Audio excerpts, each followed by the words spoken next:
اکثر مشاہدے میں آتا ہے کہ جو ملزمان ہوتے ہیں وہ عدالت سے مفرور ہو جاتے ہیں اور عدالت ان کے خلاف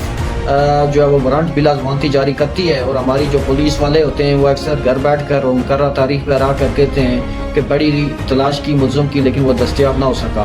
عدالت کے پاس کون کون سے اختیارات حاصل ہوتے ہیں اس کے بعد کہ وہ ملزم کو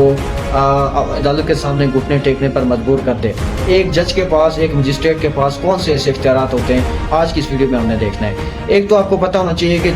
جب وارنٹ کی تعمیل واپس آئے اور یہ ہونا ظاہر ہو کہ جو ملزم ہے وہ ابسکانڈ کر گیا ہے، وہ اس نے خود کو کنسیل کر رکھا ہے، تو عدالت کیا کرے گی کہ 87 CRPC کے تحت وہ پروکلامیشن جاری کرے گی۔ اب اس میں بھی مین جو امپورٹنٹ جگہیں ہوتی ہیں وہاں پر وہ پروکلامیشن چسپاں کیا جاتا ہے اور ملزم کو انٹیمیٹ کیا جاتا ہے کہ فلاں تاریخ کو آپ نے حاضر ہونا ہے، اور اس کی جو تاریخ ہے وہ یوزلی 30 دن کی دی جاتی ہے، 30 days اس کو دیے جاتے ہیں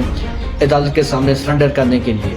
لیکن ان سب کے باوجود اگر ملزم نہیں حاضر عدالت ہو رہا، خود کو کنسیل کر رکھا ہو، تو عدالت کیا کر سکتی ہے؟ اب یہاں پر جو جوڈیشل آفیسران ہیں ان کے لیے امپورٹنٹ چیز ہے، کیونکہ یہاں پر جو وہ سب ٹوٹلی ریلائی کر رہے ہوتے ہیں کس کے اوپر؟ پولیس کے اوپر، کہ پولیس نے یہ رپورٹ دے دی تو اب کچھ نہیں ہو سکتا، اب وہ محفوظ ہو گیا، ابسکانڈ ہو گیا، اب صرف ضامن کے خلاف کارروائی کریں۔ عدالت کیا کر سکتی ہے؟ آج کی اس ویڈیو میں ہم نے دیکھنا ہے۔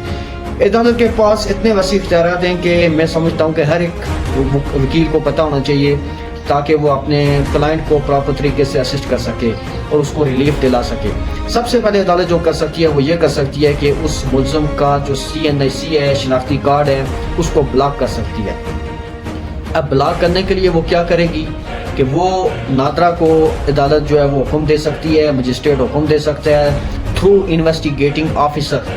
کہ اس فلاں شخص کا جو CNIC ہے اس کو کیا کیا جائے، بلاک کیا جائے۔ اب یہاں پر ایک اور سوال پیدا ہوتا ہے کہ اگر CNIC جو شناختی کارڈ ہے ملزم کا وہ ہی نہ ہو تو عدالت کو کیسے پتہ ہوگا کہ اس کا جو شناختی کارڈ ہے وہ کیا ہے؟ عدالت وہ ناظرہ سے اس ملزم کا ڈیٹا بھیج کر خود طلب کر سکتی ہے کہ اس کا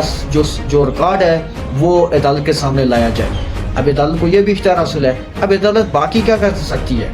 عدالت اس شخص کی جو سیلری ہے، اگر کہیں کسی جگہ وہ کام کرتا ہے، چاہے وہ پرائیویٹ انٹیٹی ہو یا وہ کسی سرکاری محکمے میں اگر کام کرتا ہے، تو عدالت کو یہ بھی اختیار حاصل ہے کہ اس کی جو سیلری ہے، اس کی جو تنخواہ ہے، وہ یا تو وہ اٹیچ کر سکتی ہے اس سیلری کو، یا پھر کیا کر سکتی ہے اس سیلری کو سٹاپ کر سکتی ہے۔ اب یہ بڑے ایک وسیع اختیارات ہیں۔ پھر اتنا ہی نہیں، اگر وہ کسی سرکاری محکمے میں کام کر رہا ہو، اس کا جو اکاؤنٹ ہوگا، اس بینک جو آفیسر ہوگا، جو مینیجر ہوگا، عدالت مجسٹریٹ کو اختیار حاصل ہے کہ وہ اس مینیجر کو حکم دے کہ اس کا جو اکاؤنٹ ہے اس کو فریز کیا جائے۔